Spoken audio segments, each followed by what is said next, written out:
So in this video we're going to be looking at polynomials. So let's start with this. F of x is equal to negative 3x to the power of 5 plus 4x cubed minus 8x squared plus 7x minus 5. Say that is my function of x, and basically what I want to do is just look at this, and just by looking at this I want to come up with a rough sketch of what this function might look like. So there are a couple of things to note here. One thing that we're going to do just to find the behavior of this is to see the behavior of the function when we send the x value towards infinity. And well, first we'll start with negative infinity, and then we'll go on to the positive infinity. So in the x value is going into the negative side. If I was to plug in a very big negative number into this, the biggest factor influencing the output here is this right here, this first term. Since this first term is to the power of 5, it's going to have the most significant impact on the behavior of this polynomial. So if I put a gigantic negative number, it's going to be a positive number here. So I can say that as x, the value of this function, whatever's going into this way, into the negative area, I know that I'm going to get a y going to upwards of a positive number. So this is y.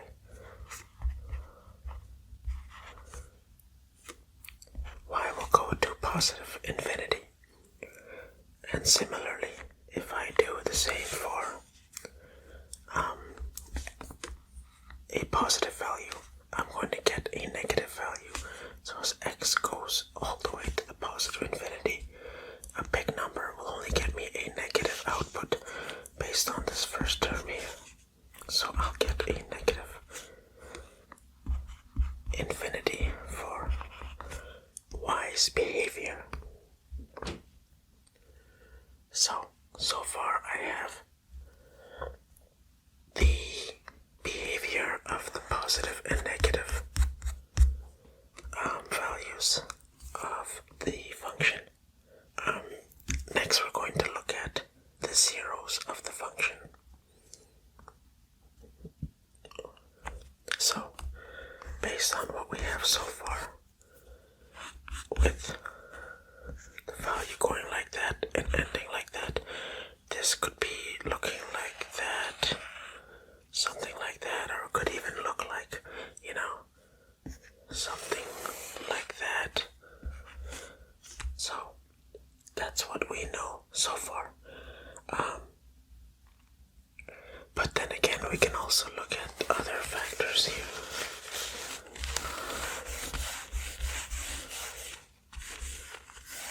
Let's just draw this out again.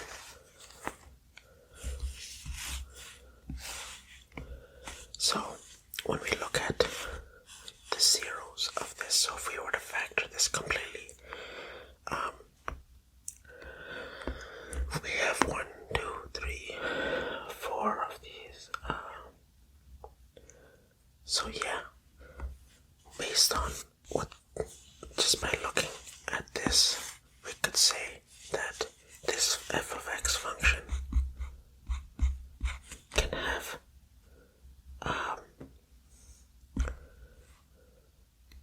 0. Let me just 0, 2, or 4, turning points. So it could not turn at all, or it could turn once and then twice, or it could do this 1, 2, 3, 4. Sorry, 1, 2, 3, 4. So that's 1, 2, 3, and 4. It can go up to 4 times, but that's it. It cannot go more than that because of its degree.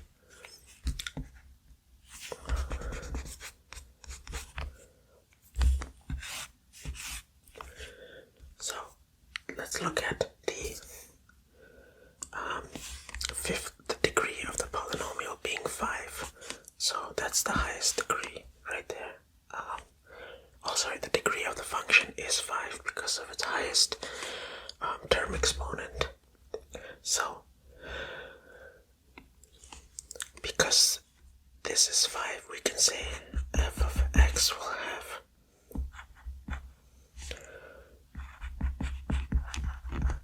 at least 1, 0, but also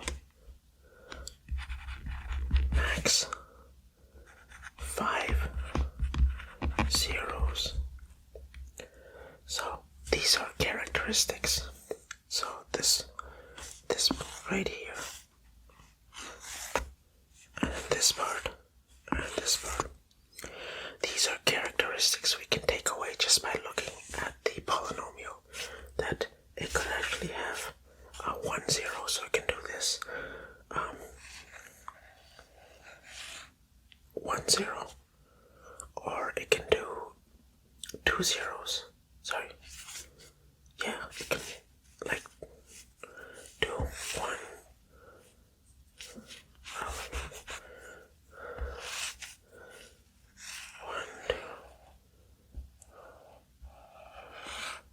Like that, 2 zeros, or even 1, 2, 3 zeros. You get the point. But basically, I'm saying it can have zeros. So that is a few things.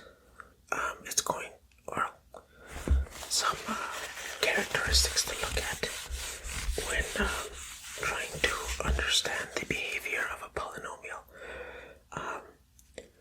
And behavior, this is what we did here. And behavior, to see what happens when x goes to negative infinity and the positive infinity. And then we also want to look at the leading coefficient of this, the negative that we have here.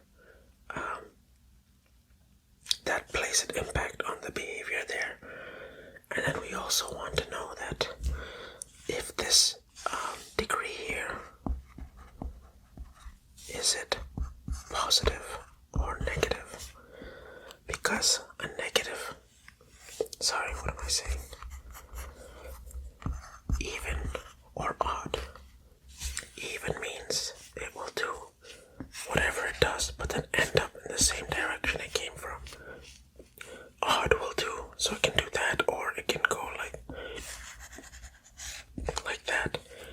But odd, in our case we have odd, it will always start on one side and then end the other side. Same like for me. So if that was a positive coefficient, it would have done this. But since we have negative, it's doing this. And then like we looked at the number of turning points. So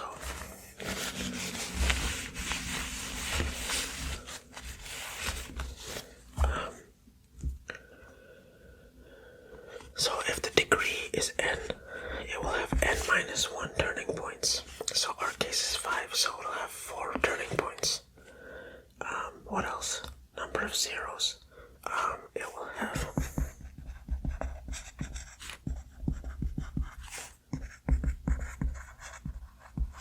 if n is degree, n minus 1 turning points,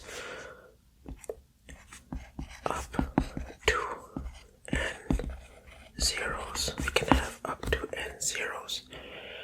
So these are the main takeaways from, I guess, this, that example. I just wanted to introduce that example. Let's try doing this let's continue on polynomials. I don't want to finish up so quickly there. So let's say we want to have a cubic function.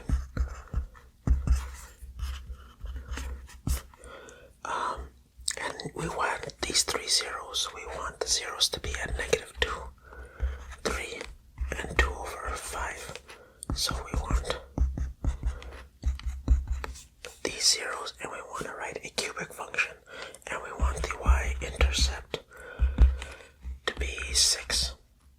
So let's write this out now. So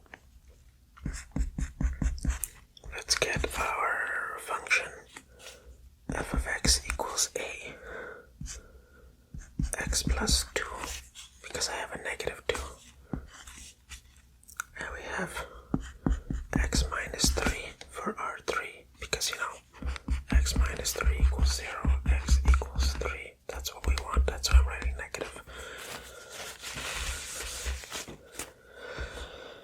And then we have, if you were to do x equals 2 over 5, 5 times x equals 2. 5x minus 2 equals 0. So I can put that in here. 5x minus 2.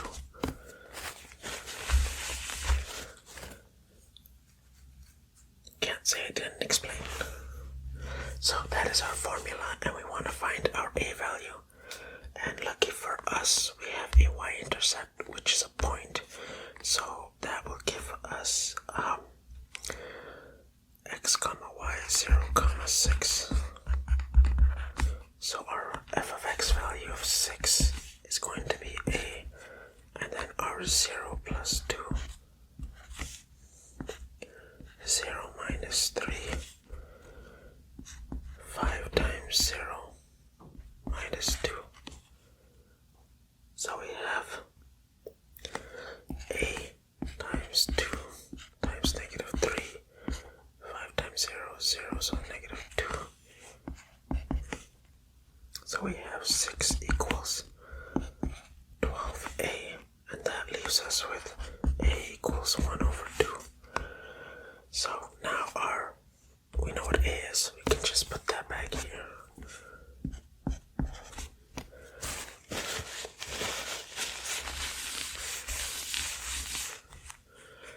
And see how easy that was. We found a cubic function with the 3 zeros and its y-intercept.